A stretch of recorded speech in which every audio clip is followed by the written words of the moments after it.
Welcome to Biohacking with Brittany. I am your host, Brittany Ford, and thank you so much for tuning in to the episode today.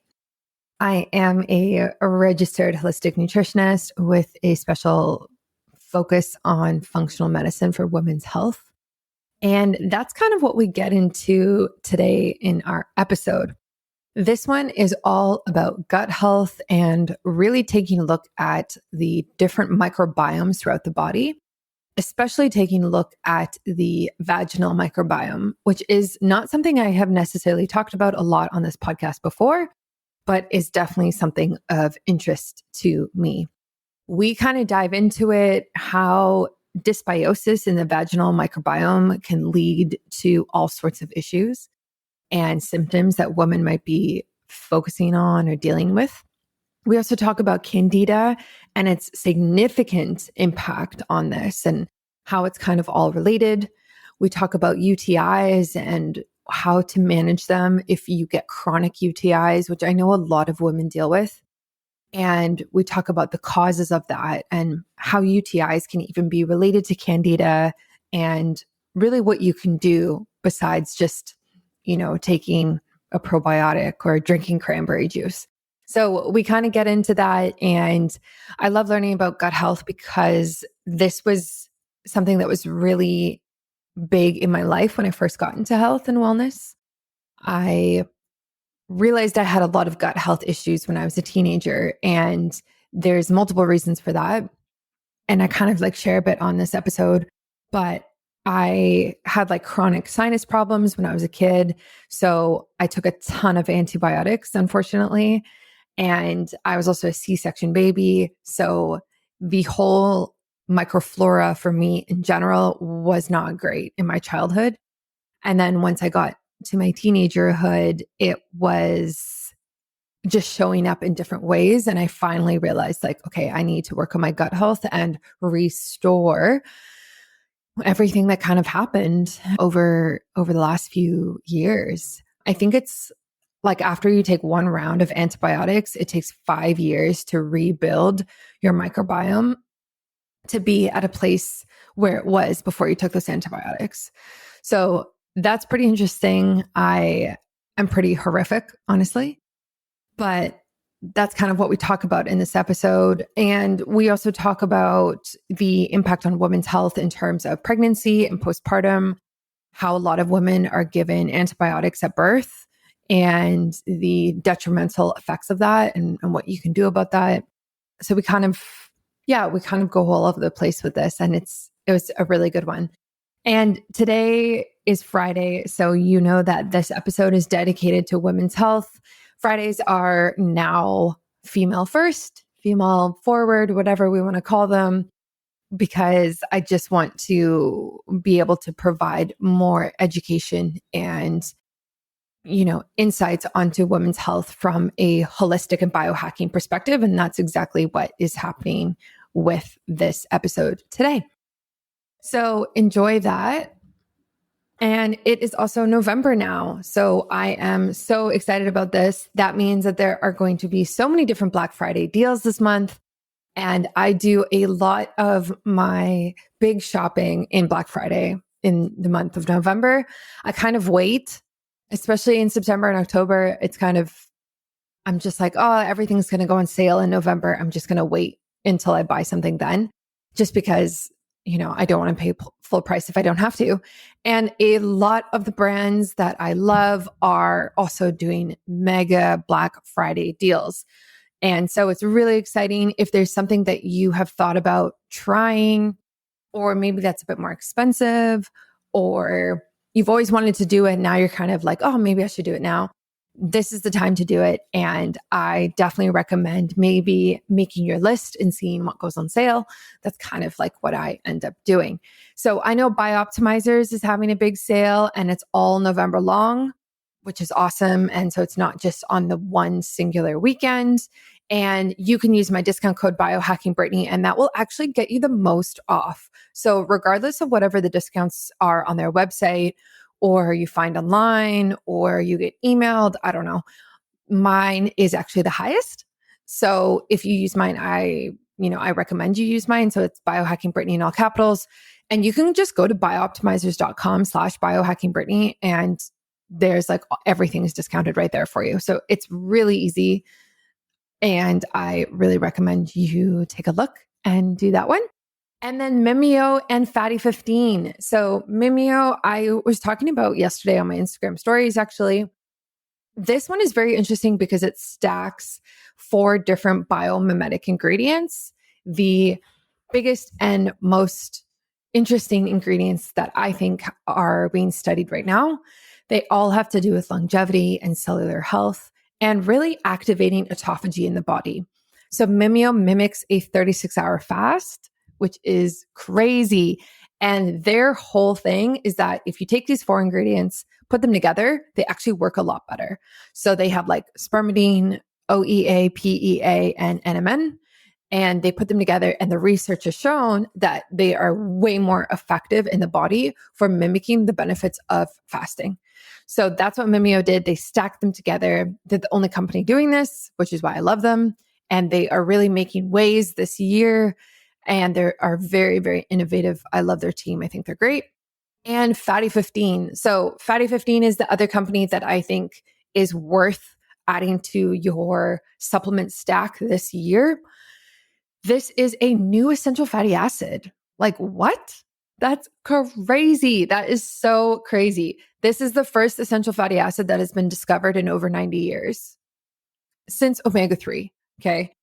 However, it is 3 times more effective than omega-3. So if you're taking omegas right now for your hormones, or maybe you're pregnant or postpartum or menopause, whatever you might be dealing with, PCOS, honestly, omegas are kind of like recommended to everybody in my eyes. I would consider adding Fatty 15 and potentially letting it replace your omegas. So that's what I'm doing right now. I'm still finishing up my needed omegas that I have, and I'm taking Fatty 15 at the same time. And then once those omegas run out, I will no longer be reordering because I just don't think I need them. And I will be focusing on Fatty 15, and you only need 1 a day as well. So it's like this tiny little supplement for those people who don't like a lot of pills or like large ones. This is really great because you just need a tiny little one and you just take it every day. I did a really good episode with them. I'm actually considering having them back on my podcast for another one because I think now that people are kind of like learning what Fatty 15 is, I think we should do another episode where maybe I take some listener questions and we kind of focus a little differently on it. So enjoy those and enjoy this episode today. If you have any gut health issues, microbiome issues, or struggle with Candida, UTIs, anything like that, this is the episode for you. I think you're going to get a lot out of it. And I definitely learned a lot out of this one as well. Grace's information is linked in my show notes and on my website. My website is down right now. It should be back up by the end of the week because I am completely redoing it. So it's almost done. And then you will be able to be back on there. I know there's people who are like looking for certain things and links and all this stuff, but I had to take it down when I redid it because it's just how it is in the back end with Shopify. It's a lot easier to fix things and like work on it when it's not currently live on an old theme, like an old brand. So that's what's going on with that. I can also just message you anything on Instagram as well. I just send people links. Like kind of what happens is like, people will hear something on a podcast and then they'll forget and then they'll think about it later. And then they're like, oh, I need that link. Can you send that to me again? I forgot about it. And that's fine. Just send me a message and I can do that for you. Enjoy this episode and happy November. And I will catch you next week for another one. Welcome to Biohacking with Brittany. I am so happy that you are listening to the podcast today. We are diving into gut health, and I'm so excited about this because gut health was one of the biggest issues that I had when I was younger that actually really started me on my own health journey. Things like leaky gut, parasites, Candida, and we are going to talk all about those different topics today. I have Dr. Grace Liu with me. She's otherwise known as the Gut Goddess, which I think is so cute. She has had an incredible journey, and she's going to give us a bunch of insights on probiotics, SIBO, Candida, leaky gut, and other things like that. So Dr. Grace, welcome to the show. Thank you so much, Brittany. I'm so grateful to be here and talk about anything, regenerative medicine and gut related. Yes, absolutely. So can you share your journey with us a bit and how you got from, point A to point B of being somebody who is so specialized in gut health? Yeah. So I, like many out there, probably in your audience, I developed a whole series of gut problems, like since birth, actually. And I didn't realize it, even though my parents are mainstream physicians, both my stepmother and my dad are physicians, and my dad's a surgeon. But this is kind of what got me into my health problems. My siblings and I, we all developed an autoimmune problem. And it's like, it was a complete mystery to my family, like why, and why, eating gluten-free really helped me and my little sister. And it turned out it was gut health. And so when I transitioned from being a pharmacist into functional medicine and regenerative medicine, I really like to look at a lot of the root issues. I used to teach at pharmacy school, so I really became intrigued about the primary literature, medical studies about gut health and the microbiome. And then I quickly transitioned that to that. And I even produce and formulate supplements now, including probiotics and spore-based probiotics, because these are part of the healing toolbox we need now, because our world is just so inundated with so many different chemicals, our air, water, food, all are contaminated, and our gut health just doesn't like it. Our gut flora can't flourish, with such a high concentration of antimicrobials like glyphosate, right? Or heavy metals like mercury. Back in the day, mercury was used as an antimicrobial to sterilize things. And little did they know, how super toxic it is. It gets into our neurons, our whole nervous system, peripheral nervous system, and will only leave, Candida and other pathogens at high amounts. And so we live in a day where many things are toxifying us. I was on a Mirena IUD. So in my second iteration of acute health crises, it was actually a pharmaceutical that put me in the ground.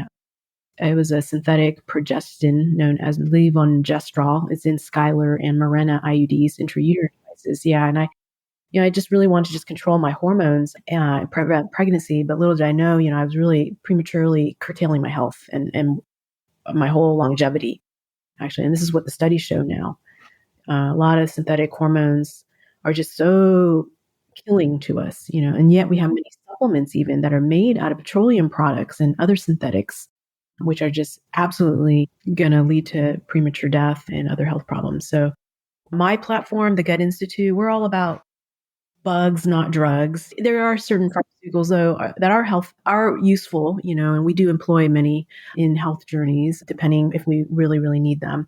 But in general, yeah, it's so much better that we apply certain like regenerative agriculture techniques. These are things that will bring life back to dirt that's been so decimated by chemicals. And same kind of regenerative agriculture techniques is kind of like what I do for gut and regeneration. So a lot of people may have silent issues, as you know, and your clients, they just don't feel like they may actually have perfect stools, right? But then we do some testing and it's like, oh, wow, complete hyperpermeability of the gut, a lot of leakiness. And where there's leaky gut, there's also leaky brain, brain fog, leaky ovaries, so PCOS, fibroids, infertility, leaky everything, liver, leaky pancreas, it's like insulin sensitivity. This advent of like, oh, let's intermittently fast and cut all the foods out and starve and blah, blah, blah. You never live in a world where we're so undernutritioned, or we deliberately do it because of just the chemicals and the gut flora, a lot of pathogenic gut flora and biotoxins like mold and mercury, arsenic. They kill our pancreas and our liver, and it makes us insulin sensitive, resistant. So you have to look at the root. And I love helping people, looking at the root. So we love to help people reduce brain fog, body fat, fatigue issues in just 6 months or less, typically. I relate to so much of what you said. I had the Mirena IUD as well. And prior to that, I was on birth control. And in terms of like the pill, I was on a less. And honestly, I didn't know better, which is not an excuse. But at the same time, I was just young and just didn't know better, just wanted to prevent pregnancy at the time. And that was the most important thing. And obviously birth control has a place in our society, but I wish I had known what it actually meant to be putting synthetic hormones into my body, dripping it day in and day out for like 5 years plus. And then when I came off of birth control, it took me a long time to actually balance my hormones. And it was kind of like you said, like I had leaky gut as a teenager. Then I went on birth control. Then I came off and like probably had, leaky ovaries, as you say, and all these other things. So everything just kind of felt like a mess. And it was honestly, it took years to kind of undo the damage of that. And that was a very sobering realization for myself. So if someone is kind of in that boat right now, say she might be on birth control, maybe she is having some signs of gut health issues, where do you even start with somebody like that? Like, how do you start supporting them when the decisions that they're making can be detrimental long term to their health? Yeah, I mean, I believe everyone. I totally like concur with all that you're saying. Yeah, yeah. Part of so many people's pictures, including mine, is like years and decades of birth control, and then going to something you think is. I mean, I'm a pharmacist, so we were like just applying this into women, and now I just try to like educate because there's so many other options like fertility awareness method, FAM. Yeah, just being aware of your body, what the secretions are, and so if you're fertile, just avoid that in a window or have backup method and things like that. So as these hormones go into our body, they get stored in fat. Some people with different genetic variants and mutations, may store more, I believe. And maybe it also depends on their toxic burden overall as well. And the flora. The flora can literally activate certain hormones to good ones and stronger good ones. They can also activate the pathogens invariably. Some studies will show they activate certain hormones to even like carcinogenic hormones. So our flora really can magnify things in a good way or bad way. Yeah. So we all start with the gut, but that's not the only place. I like to look at hormones overall and also subjectively what people report. So we look at objective data like labs, like blood hormone levels at the peak, like peak luteal. So like day 21, day 17 to 22 or 23, depending on someone's cycle length. And Dutch, Dutch is really good too. So many people are stressed and it will show up on the Dutch and not always everywhere else. But also I like subjectively teaching people, we have different surveys, just asking people like, oh, hey, are you worried but tired? Do you have a hard time sleeping? Are your HRVs tanked? Anything below 90 is kind of a terrible heart value because it legitimately to me, I think HRV is one of our best metrics to look at our longevity. A lot of things show up there and emotional trauma included too. So just looking at different metrics like, oh, are you having difficulty losing weight? Are you having difficulty? A lot of people are skinny, but they're fat skinny, and they don't put on lean muscle when they're trying to, like through lifting or eating more protein. And so they're hard gainers. That also signifies there's a lot of leaky gut and hormone imbalance. So we look at the root issues. That's one of the 3 R's we teach. There's three R's. One is root issues. So there can be so many. And toxins really trump the pathogenic flora. I don't go and try to chase every parasite, every Candida that shows up, or every Lyme marker that shows up, an Epstein-Barr marker that shows up. Toxins will really trump any of the pathogens because when toxins are around, they go and trigger all the microbes to act very in hostility because they're just trying to survive. Nobody likes having toxicity around. And same with the microbes. So when we identify different toxins, people have a body burden now. Even babies are, when we test their cord blood in studies, they're chock full of hundreds of chemicals. Perhaps none of these are high amounts, but you add in the synergism of like 300, 400, 500 different chemicals. Of course, it's going to impact many systems, their liver, their pancreas, their detox, their flora, their brain function, their serotonin, dopamine, and adrenaline capacity. So just looking at root issues, that's the first thing. The second we do is recolonize, resurrect the microbiome. Most studies show the modern world, the microbiomes that are present, including breast milk microbiome, people are missing a third, if not even half of the microbes. So think of our microbiome like a wealth portfolio. How would we go into, retirement missing half our wealth portfolio? Let's say that stocks just tank, right? In half. How are you going to sustain things or even buy groceries or gas, right? That's like our microbiome. They make so many pro-longevity chemicals. One flora that I love is called bifidobacterium. Our probiotics, Microbiome Mojo and Bifidobacterium maximus, we have the highest industry strength of bifidobacterium. And longum is associated with longevity. It literally produces so many great pro longevity and anti-inflammatory chemicals for us and keep our guardians like other flora happy. And they keep the microbiome tight, the whole gut lining tight. So we can't heal, unless we seal the gut. So there are a lot of hacks I do with clients. Certain supplements will bring this sealing faster. I'll go over that too if you like. Hi there, folks. I've got some thrilling news to share with you. The Bioptimizers Black Friday mega sale is in full swing. And guess what? It's actually not just for one day. It is for the entire month of November. This mega deal is available only for my listeners and only with my code. Yep, you heard me right. It's literally just for us. Now, you already know that I have an unwavering trust in Bioptimizers. These guys are the real deal when it comes to improving digestion. And let's not forget about their top of the line magnesium. It's truly the best on the market. Plus, they actually back up their products with a rock solid 365-day money back guarantee. No questions asked. Now is the time of year when you fill up your shopping carts and stock up on Bioptimizers goodness. Trust me when I say this, you won't be able to find a better Black Friday deal anywhere else, not even on the mighty Amazon. The biggest discount you can get and amazing gifts with purchases are available only on my page, bioptimizers.com/biohackingbrittany with code biohackingbrittany. We all have those never-ending Black Friday wish lists, but this year I challenge you to put your health at the top of that list. Instead of those impulsive purchases, let's focus on what really matters. So why wait? Choose health over unnecessary things this Black Friday. Head over to bioptimizers.com/biohackingbrittany and enter my code biohackingbrittany at checkout. Let me know what you think of it and don't miss out on this mega deal for my listeners only. Yeah, so that's the second, recolonize, bring back the guardians that are missing, the third or half that are missing.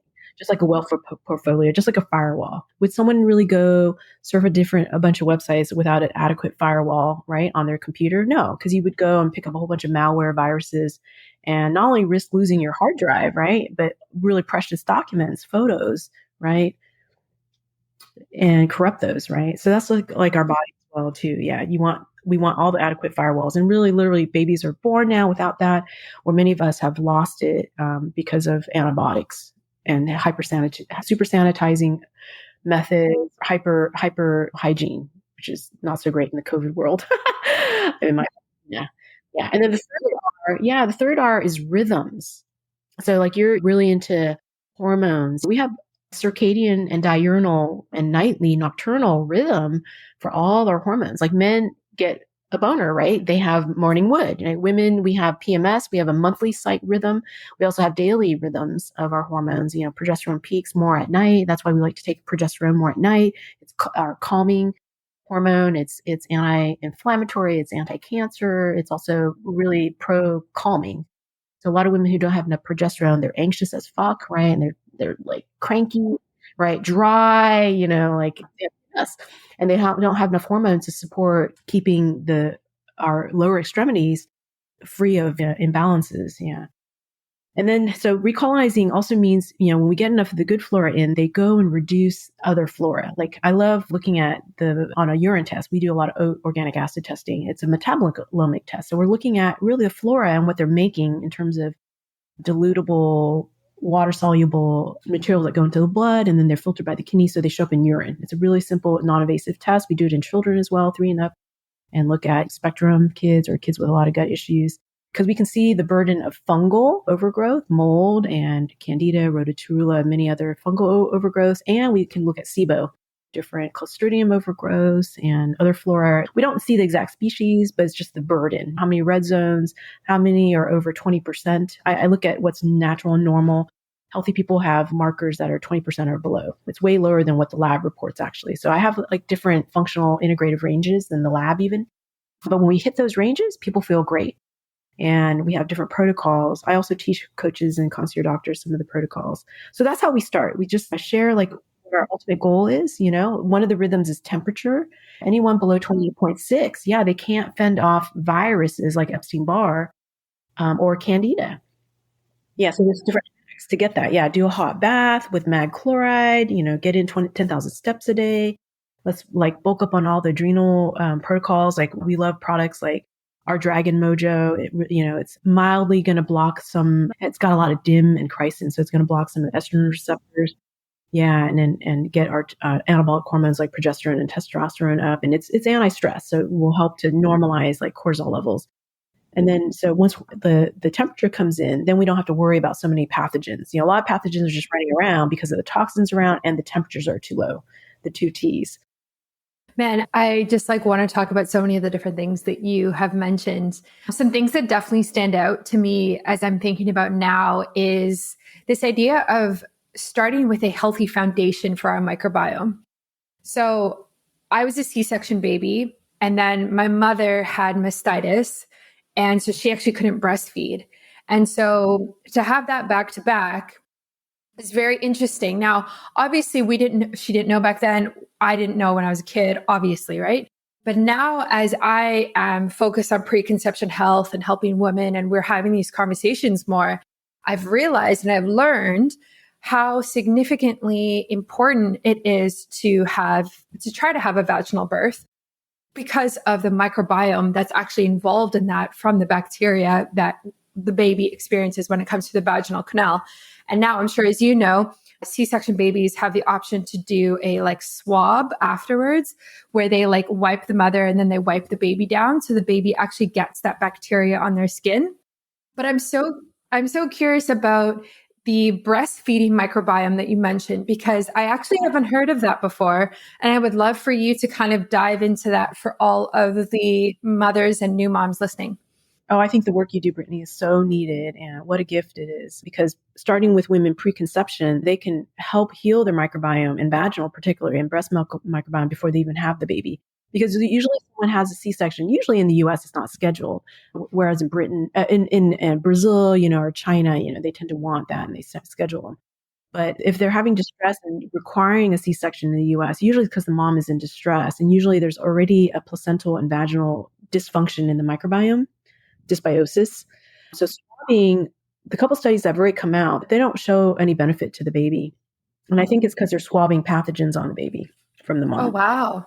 Yeah. Premature births show a really big gut and vaginal dysbiosis. And same with usually other issues that come up that require C-section. But it's not just C-section babies now, Brittany. I had a C-section daughter, and before that there was an induction with pitocin.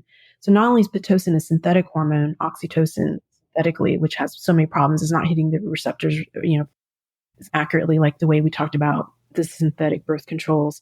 But when they give an IV in the hospital, they're almost it's condoned to also give an IV antibiotic too, because they're going to prevent infection that might come through the skin or the IV or other things that might happen, which would put the hospital at risk. They get fined, if there's a septic event, sepsis or other infections. So whenever you start doing any hospital maneuvers, there comes with it the risk of either oral or IV antibiotic. And so it's actually a legion of kids also the same. They're born without a microbiome, just even though they're vaginal, but they've now been bombed, right? Nuclear bomb with an IV antibiotic through the pitocin maneuvers and induction maneuvers. Yeah. So through UC Davis and probably other labs now, there are many researchers, I don't remember their names per se, but they've been studying the microbiome in the breast milk.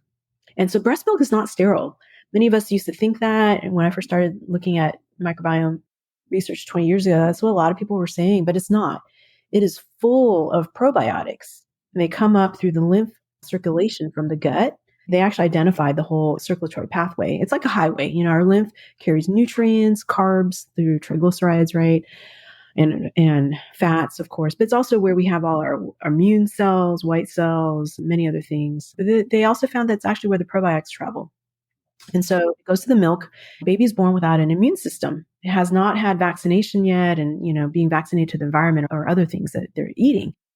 So it comes from mom. Mom gives it the probiotics, which are the immune guardians. They also get prebiotics. Do you know what they're called? In general, no. Yeah, they're human milk oligosaccharides. They're the sweet taste of milk. Breast milk does have some carbs in it, but there's a lot of non-digestible carbs. They're for the flora that get implanted on the baby, within the baby, through the vaginal canal and mom's poop, stools. In olden days, they didn't quite colonic the mom and stuff. The moms actually pooped on the babies many millennia ago, like animals. But that gave the baby the best microbiome transplant. And it seeded the baby through the vaginal secretions and the poop. They got all the anaerobes and the obligate anaerobe bacteria in the gut. It would go in the baby's eyes and ear, nose, throat, all over the baby. And that's how baby got like its microbiome. And then slowly over time, the microbiome changes. But babies are full of bifido, and it's also in the breast milk in a healthy mom. But when the UC Davis researchers were looking at the milk microbiome, they didn't see any of the healthy flora in the breast milk. Whereas like when they looked at European breast milk or healthy mom across the world, they would see the flora there, and they were the healthy components of the microbiome. A lot of bifidobacteria. And like Bifidobacteria infantis or longum, and animalis and others, Bifidal animalis. And it's not present in Western milk. And I really think it's because of our hypersanitation and our antibiotic procedures. And also, the result of C-section and pitocin IV antibiotic procedures. So they're extinct essentially. Yeah. But they're meant to be there. We also have immunoglobulins. Babies are born with leaky gut. This is how mom's IgM, M stands for maternal, they're immunoglobulins from mom that she has developed either through vaccination or protection from after an infection, right? They would protect the baby, but how do they get into baby circulation? We can't like IV the baby, right? So literally it goes through the baby's gut because the baby's born with leaky gut. And then it seals over time over the next 6 to 12 months as they start to eat solids. So evolutionary, we're meant to have open zonulin, and leaky permeability. But the baby, if they have plenty of bifido, the leaky permeability is not a problem because they're full of bifido, and it would seal it when it was permissible and it didn't need the immunoglobulins or whatever. Yeah. So they're built to have an immune system, even though they're not having their own antibodies yet. There's all these stopgaps, right? Bridging that happen evolutionary. But now, because we're IVing the babies through C-section and giving them inadequate formula. Now the formula is way better than you and I were when you were a baby, or when I was little. I got formula too. I had something called twilight birth, which is like completely unnatural, and lots of who knows what they did, anesthetics and stuff. But yeah, babies are dealing with so much. Let's talk about getting the remarkable benefits of fasting without the daunting commitment of long-term fasting. As a dedicated professional, always on the lookout for ways to enhance my health and well-being, I've explored intermittent fasting extensively. And if you're a listener of the podcast, you know this. However, I've often found myself pushing the boundaries and experiencing adverse effects such as sleep issues and energy slumps, and also hormonal issues.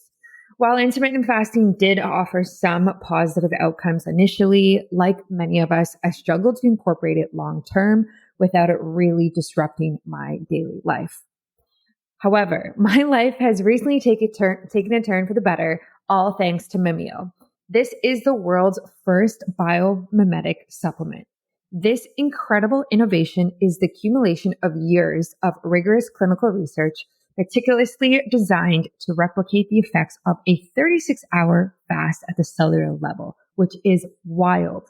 With Mimeo, I can now experience the holistic benefits of fasting without enduring prolonged periods of hunger and deprivation. Are you intrigued about the benefits? Let's get into it. First and foremost, Mimeo activates your cells' innate regenerative capabilities, much like fasting itself. This translates to optimized metabolism and better control over hunger, which a lot of us really value if we're trying to watch our weight. Secondly, it significantly boosts energy levels and accelerates recovery, making it an absolute game changer for active individuals like myself. Thirdly, Mimeo elevates mood and sharpens mental clarity, enabling us to be at our absolute best every single day. I definitely notice this, especially when I take it right before work in the mornings. The icing on the cake is that Mimeo's formulation is exclusively derived from molecules naturally produced by our own body. This means it is very, very safe because it is in perfect harmony with our biological system, delivering optimal effectiveness. Still not convinced? Mimeo offers a 100% happiness guarantee. That's right, there's absolutely nothing to lose. So for all of my fantastic listeners out there, if you want to give Mimeo a try and add it to your supplement stack, I really suggest you do so And you can do that by using my discount code biohackingbrittany for 10% off for the first 3 months of your subscription, which is awesome. Join me along with countless others who are on the path to revolutionizing their health with Mimeo. Bid farewell to the challenges of long-term fasting and usher in a healthier, happier version of yourself, which we always love. Thank you for listening. And always remember, when it comes to optimizing your health, Mimeo holds the key. Visit their website, linked in my show notes and on my website as well, and embark on your journey towards a better you now. Yeah, no kidding. Oh my gosh. Yeah, it sounds like it. If someone were to like choose a home birth, would that help with the option and availability of the bifidobacteria, because they're obviously being less sterile and there's less antibiotics and those things, types of things happening? Yeah, I really think so. But then also because women in general, like there's such a burden of toxic burden and stress. I've just heard of so many home births going bad, like really like bad. And you really want to be close to like tertiary NICU care, life of the baby and the mom, like you have to all have all those in the birth plan. But yeah, I definitely think so. I think having a relaxed setting, everyone's happier, calmer, there's less stress because stress kills our microbiome, the good flora. So yeah, just that calm environment is definitely amplifying probably like 100-fold more the good flora for baby. Yeah, absolutely. I want to get into Candida a bit more. I had I don't know, when I first started having gut health issues when I was a teenager, although mind you, I probably had them younger, I just didn't know it. One of the things my naturopath found at the time was a overgrowth of Candida. And so we worked together to heal that, as well as healing the dysbiosis and the leaky gut that was happening at the same time. That's so And beautiful. it was honestly great. It took a couple years to kind of get things under control, but it really sparked my passion for health and wellness in general. But I remember just being so overwhelmed when I did one of those tests and seeing like, oh my gosh, I have this much Candida. Why do I have that much? You know what I mean? What have I done? So what are the typical signs and symptoms that you see in your practice of somebody who might have Candida overgrowth? And what are your kind of first recommendations for them? What a great question. Yeah, that comes up so much for gut health. So in general, I would say most of our functional medicine testing are pretty deplorable in detecting Candida. If it happen to get detected, I would say there's a huge overgrowth, and it will take a timeline like yours, 1, 2, 2.5, 3 years for full, complete resurrection of the microbiome. It's pretty challenging. And when it happens to be detected, it's usually because there's something else there, a biotoxin or heavy metal burden, or stress, like I think C-section stress is stressful and many other things, right? Adrenal stress, as you know, and things. So getting all to the root for all that is really important because without the body temperatures coming up, people will constantly go through Candida protocols and they won't work. The body temperatures have to come up. That's our first line of defense against Candida. We're meant to have healthy levels. 7 to 8% of the gut is usually healthy Candida. We need it. They chelate heavy metals for us. They produce B vitamins, including B12. They have a lot of healthy, good functions for us.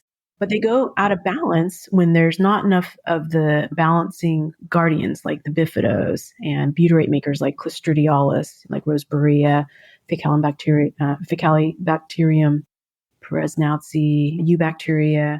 Fortunately, now we have so many probiotics to help colonize. So I use some brands, not just ours, Microbiome Moja, but we also use Akkermansia brands now, probiotic, and other soil probiotics like TerraFlora by Environmentica and Microbiome Labs, they're Megaspore. But I love other consortiums of bacteria for probiotics like Equilibrium. These all add in more diversity. We can never go wrong with more diversity. Diversity is ultimately what helps to keep in check any pathogens, whether they're parasites, Candida pathogens, SIBO. So I really believe anyone with any amount of gut issues usually has a Candida overgrowth. It's just whether it's detected or not. And so our first line defense is looking at temperature, right? Looking at rhythms. Cortisol, when it's out of whack, it causes leaky gut.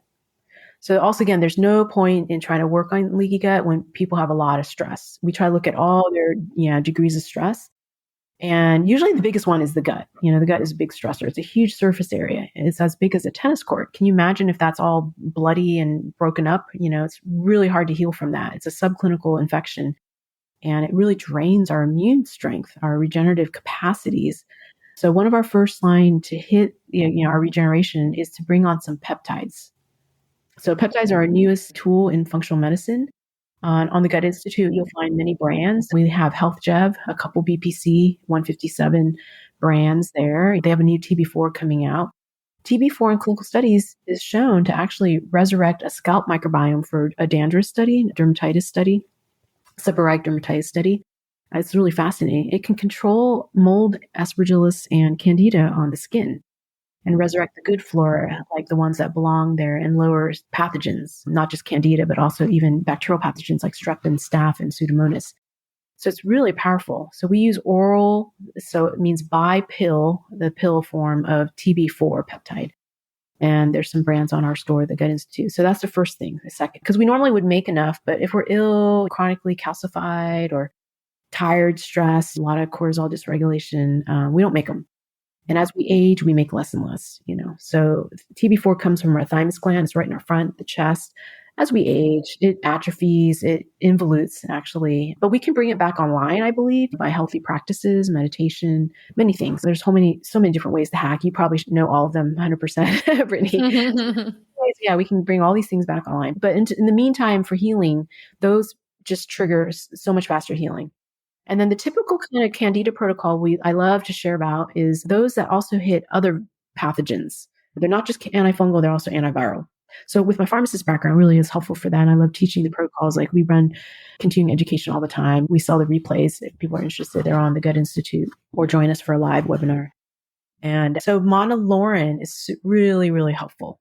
It's an extract of food, coconut oil. So as long as they're not allergic to all the nuts, including coconut or avocado, lauric acid from coconut oil is really wonderful because it's antiviral. It can hit Epstein-Barr really successfully, which everyone will have when they are dealing, with such a high candida burden after a lot of antibiotics or any kind of toxic burden. And it will hit candida. And I believe it has some anti-mold properties too. So it's hitting mold too. Mold and candida aren't identical. They kind of require different botanicals sometimes and different fungicides. So we can hit both. And then I usually add in a berberine-based product if they tolerate berberine. So there's a lot of products out there. Yeah, Candibactin has actually been studied in clinical trials, but there's so many. Orthomolecular makes a Candicid X. I love Da Vinci Labs. They have a Candicid also. We use a lot of Biomatrix. They have a Candicid X or Candicid. I can't remember all the names, but they're all the same. And they all work. Yeah. One of my favorite game-changing supplements that got released this year is Fatty 15, which is just changing how we see essential fatty acids. C15, the first essential fatty acid discovered in over 90 years, is at the heart of Fatty 15. This science-backed award-winning supplement is setting a new standard for long-term health and wellness. Imagine reversing cellular aging, achieving whole body and mind health. Fatty 15 offers 3 times more cellular benefits than omega-3, targeting and reversing the core of how we age. If you value omegas for your hormonal health like I do, Fatty 15 is a revelation for menstrual well-being. It's the breakthrough that we've all been waiting for. But there's a lot of other benefits just other than the hormones. It is more than a supplement. It is a lifestyle game changer. Say goodbye to those days of feeling sluggish and hello to a renewed sense of vitality. Whether you're an athlete looking to optimize your performance or someone simply aiming to improve your overall well-being, or maybe you're also interested in longevity and anti-aging, Fatty 15 is definitely for you. This is one of the best supplements I discovered this year, and I am so thankful that I did. You can use my link in the show notes to get a discount off of Fatty 15. They don't have any discount codes, so you have to use my link if you want to save. And I highly suggest you do so and add this to your stack of supplements today. Yeah, they're pretty obvious in the title of the supplement. It usually has like can in it somewhere, like Candida or something like that in the title of the product. And I've used a few of those at different points in my life. And it's been really helpful, but I think it's one tool, like kind of what you were saying, one tool in the whole like plethora of things that you actually should ideally be doing. Like, I don't think you can just take some sort of like anti-candida supplement and be like on your way. There's a lot to say about like nutrition and diet and exercise and stress, like you were talking about. Like, we really want to take a holistic approach to it to heal it and then also prevent it from just like resurging again in like 3 to 6 months. Yeah. Exactly. They always research. Yeah. People get so happy. Oh, I can now eat this and that and gluten even. Yeah. But also they got to look at the end game. Yeah. Right. Like, did you get your body temps up to 98, as close to 98.6, right? Did you recolonize? Did you take plenty of probiotics with a lot of diversity? If not, you're right. Everything will fall apart again. The next stressor they have, the next alcohol binge, the next pandemic, and they're isolated and anxious and not seeing their lovely loved ones. Yeah, absolutely. Yeah, the alcohol was such a turning point for me. I used to drink a lot when I was younger and I stopped. And one of the biggest things that helped me stop was I got an Aura ring and I actually started seeing the impact of alcohol on my heart. And I was astonished. And that was, I think, in like 2019. And I was like, oh my gosh, every time I drink alcohol, my HRV that night is like in the 30s or 40s. And when I don't drink, when I don't drink alcohol, my HRV is like 80, 90, 120, like these really great numbers. And I was like, oh, this is the legit poison that I'm putting in my body, I know. It's so fun too. I know. Of course. Of course. The fun stuff is the stuff that's not good for you. Yeah. Oh, well, we like to have people still do some fun stuff, but you have to know a lot of hacks, right? Like to get there. Yeah. Yes, exactly. To your podcast. Yes, exactly. Exactly. I would love to talk about UTIs a bit. And I'm curious your thoughts on this. So I have a friend of mine who is postpartum. She's about like 10 months postpartum. And she has been struggling with recurrent UTIs right now as she's in postpartum. And she's really frustrated. She doesn't know what to do. And then I also have another friend who's currently pregnant who is also getting UTIs. So I'm just curious because personally, I haven't had a UTI since like probably for 10 years or so. So it's like, it's not really I don't have a lot of personal experience. So what do you think is kind of happening? Why is this becoming more common? Yeah. Do you know if they've had complexities in their case? Like, were there any ascending pyelonephritis or ascending, infection going up there? No, I don't think they know. Or they didn't tell me. Yeah, no. Okay. Yeah. And I also check out like if they've had fibroids in the past or PCOS. It's just a trigger that like probably their lower extremity has a lot of dysbiosis and it's in the lymph nodes.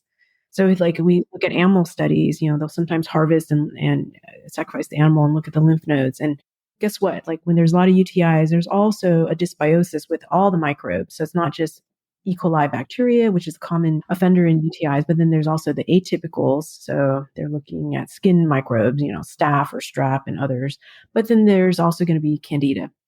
So some of these UTIs aren't really bacterial. People temporarily feel better because when there's a Candida overgrowth in the bladder, there's going to be bacteria as well. And so temporarily antibiotics do seem to work, whether you're using Septra or Keflex, cephalexin, it will temporarily work, but invariably the symptoms come back again because it's not a sterile UTI, right? It's actually Candida, which when they're doing a clean catch UA, they don't always look at Candida. They're not growing out Candida on the right media. So they don't know there's actually a fungal overgrowth in the bladder.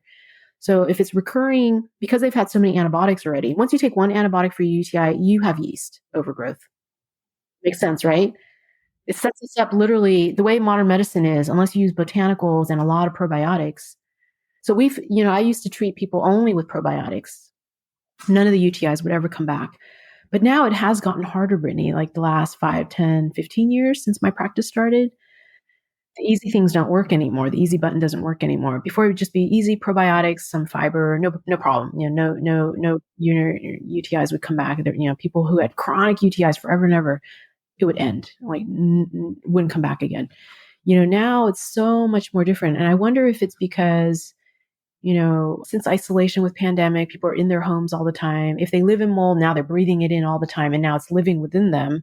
And as you know, mold is fungal. So now it's turning on the Candida in them with their growth factors, the fungal growth factors. So I think that's part of it.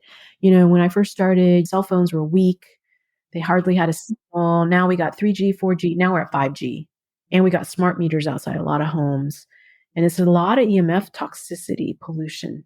And what we know in Petri dish studies about fungal elements, even aspergillus, but E. coli, bacteria, and even Epstein-Barr viruses, when you expose them to EMF, bad EMF, like 5G and smart meters, they don't like it.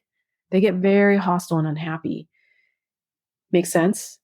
Yeah. So I actually do use some PMF tools. We have nutraceuticals, like supplements, right? We also have electroceuticals now that are really helpful, like PMF mats and clouds that like cloak the house from EMF. Okay, but just to get to the basics, yeah, UTIs are generally usually Candida fungal and the atypical bacteria. So the same kind of protocol I mentioned, like monolaurin with like a Canibactin BR or something. If we're using peptides with them, I usually dose these once a day, so we're not overkilling the flora, right? And then we have a huge dose of probiotics with fiber, prebiotics if they tolerate it, like a little psyllium. We also will add in something for the SIBO coverage, the bacterial coverage in the bladder. So something that's going to hit E. coli. So a lot of the parasite programs are also going to, because they have clove and black walnut and many other strong botanicals. They're also antibacterial against the atypical strep and staph and also E. coli. A lot of the parasite programs that hit Giardia, and amoebas and even worms, I'll add a dose of that in, like just 1 or 2 capsules to the program. So it's a huge killing program, but in the end, we just do like 1 or 2 weeks at a time, 1 week off, and then hit it again for a second cycle. Usually that'll take care of it. And we do lots of probiotics, the ones that they tolerate well, and then diversify when they're ready to broaden that spectrum. Get in more diversity, like the products I mentioned, our Microbiome Mojo, which has 2 kinds of probiotics in it, the soil probiotic, and then a huge high dose, ultra potent bifido-based probiotic that really are going to seal the gut permanently. And so we will often see people with decades of chronic UTIs and even pyelonephritis and kidney stones with it. They heal within just a few months with this kind of protocol. Yeah, it doesn't take that much actually. For pregnant women and lactating women, then it gets a little more complicated. You want safe programs that are used like in Chinese medicine that are safe in lactation. With pregnancy, it is a little harder because we don't know the full teratogenicity path potential. So I kind of go to Chinese medicine to see what's safe in pregnancy. And we use those generally. And there's a lot. And coconut oil, I'd have to check the guides for pregnancy and lactation because it comes from coconut. Usually it's kind of more safer because it's a food-based, type of thing because it's monolaurin that's coming from coconut extracts. You'd have to just check which ones are safe. And there's a lot of different guides out there to check those events. But we commonly work with lactating moms. Their baby might have Lyme, and it's really good to work on that early, and the mom. Some moms may have so much mold in them too. They're affecting the baby. A lot of UTIs might be mold related as well. They're calcifying, and there's some like bladder stones, but they're all from mold. They're oxalates coming from mold. And we check oxalate levels on a urine test just to see if they're elevated. If they are more than 20% on the lab range, they usually have mold. And it'd be great to work on that. But it's hard when they're pregnant. Yeah, it will have to probably happen, postpartum or even post-lactation. All right. I know that so many of us struggle with our hormones. We have a lot of confusion around our menstrual cycles, ovulation, having our periods, regulating it, and really just minimizing the symptoms that we often deal with. I have been there. I've had a mild PCOS diagnosis. I have had irregular cycles since I've been off birth control. I've had a ovarian cyst. And honestly, I've been through a lot when it comes to hormones in the last few years. So out of that, I really taught myself about cycle syncing. And this is the idea that during different phases of the cycle, we are doing different things. We are eating different foods, taking different supplements, or drinking different teas for the nutrients, exercising differently in response to where our hormones are at that time. And through living in this ebb and flow of our cycle, we can actually feel better. We can look better. Our hormones are happier. We're mentally better. We can sleep better. And this is exactly what I found. So I took everything that I did, I put it into an easy peasy guide for you. It's called the Ebb and Flow Cycle Guide. It's on my website. Go and grab it right now. This is literally going to solve all of your hormone issues. I'm not kidding. It's so good. And it's so easy to read as well. I also added in a part about seed cycling because I know so many of you are interested in seed cycling as well. So that means, what seeds do we take during which phase of the cycle? These seeds have different phytonutrients in it that can help with the different hormones during the different phases.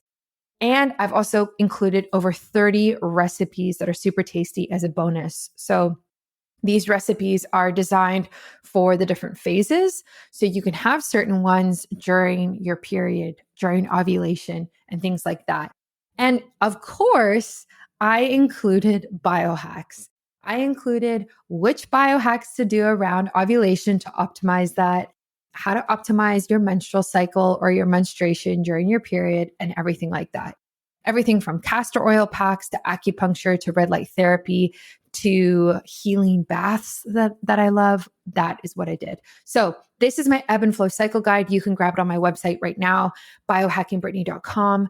Go for it. And I hope you really enjoy it. There's been over 500 that have been bought already, which is so amazing to see. And I'm just so thankful that I get to help women with their hormones and on their health journey.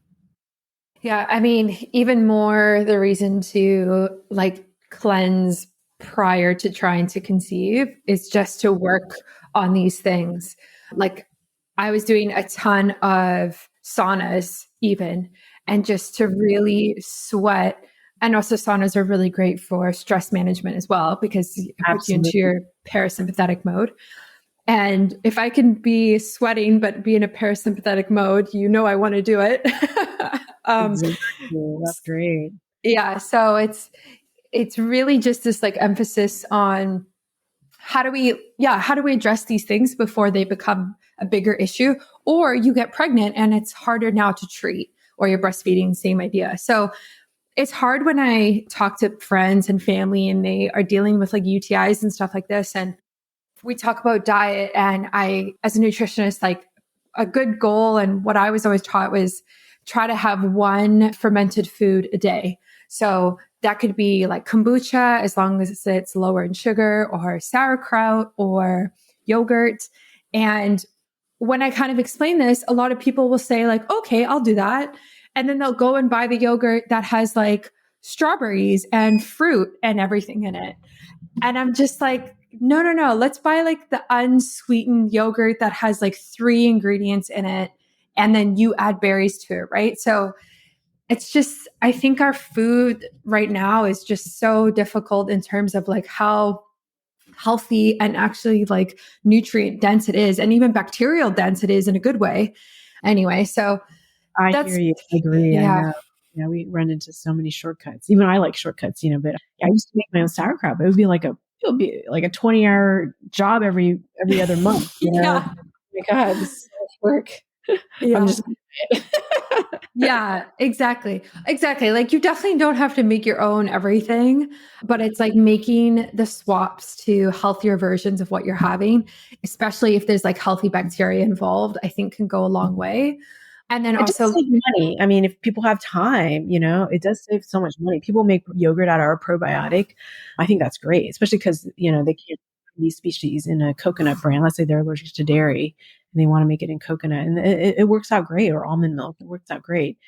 We'll have women use the capsules, open one end and insert it vaginally. Maybe they need a little coconut oil or something to lube it so it doesn't hurt or anything, but so healing, because if there is a bladder issue, because the bladder is also connected through the lymph to the vagina, whatever's in the vagina is also going to be elsewhere in the gut, in the bladder. So we have to hit all the terrain. I talk about tongue to tail kind of resurfacing our, microbiome, or tongue to testicles for men, dudes. but it's everything. Sinuses, sometimes for mold or clients with sinus issues, polyps in the nose, we have them dab a little of the probiotic nasally, not to stick it all the way in there, right? Like COVID nasal test, but like just, dab, because then there's no point of working on the gut if, the sinus keep dripping and inoculating the prior pathogen that was identified. So it's really everything. Yeah. But people feel great. A lot of women who have, different infections, if they're pregnant, they end up with group B strep or group A strep, depending on the testing. And then they'll have to go through antibiotics with their doctor through Western medicine. So we really want to prevent that if we can. Just a vaginal probiotic will be the game changer. Yeah, interesting. I haven't done that before. That's definitely something that I would be interested in trying. I've heard multiple people will talk about it, and I just think, yeah, it just makes sense, really, to be able to put the bacteria right into the vaginal canal. Like, it just makes sense. It averts all kinds of BV, and in there, even HPV can't survive a healthy vaginal microbiome. So it really avert like so much discomfort for women and procedures, and worry and things like that. Yeah. Yeah. I also just think about like what you said earlier about toxins too, and the clothing and the underwear that we're wearing, and like how breathable it is as well. Like when you're wearing tight pants or something all the time, and like it's made out of polyester and it's just like synthetic fat, like fibers rubbing on you, like there's no air in and out of there. And so I just think it, like for people who are susceptible to it, it probably just breeds like this bad bacteria so easily. Yeah, I totally agree. Yeah, just go underwearless, pantyless occasionally. Yeah. Like it's really good for the microbiome. Yeah, we wear I love my Lulu, whatever, leggings and others. I made the mistake and bought some recycled plastic pants. And I don't know what I was thinking, like putting this against I avoid plastic, and here I am putting it on my skin and near my woo-woo. What was I thinking, right? But yeah, to have it breathe, that's so important, Brittany. You're right. You're right. Yeah, I agree with you. Like choosing 100% cotton underwear is more breathable. Like the natural fabric is better. And also at nighttime when you're sleeping, like definitely don't wear underwear. Like that is such a good opportunity for like airflow to everywhere. You know what I mean? Exactly. Yeah. It's little things like that that sound, oh, this is such a simple recommendation. But actually, day in and day out, like that is the type of thing that can really help and prevent further complications from coming. Exactly. It's how our ancestors probably lived as well too. We're just like going back to roots. Yeah, exactly. Exactly. And I think now because of our world that we're in, I personally like try to take any little hack that I can get to kind of like build up my tool belt, because just kind of feels like we're bombarded with so much every day now that I kind of need all of these things in order to like give myself like a fighting chance, you know? I totally agree. Yeah. It does take time, but once you incorporate it to a habit, right? It's nothing. The hack doesn't feel like anything. It's become a habit now that you don't even think about.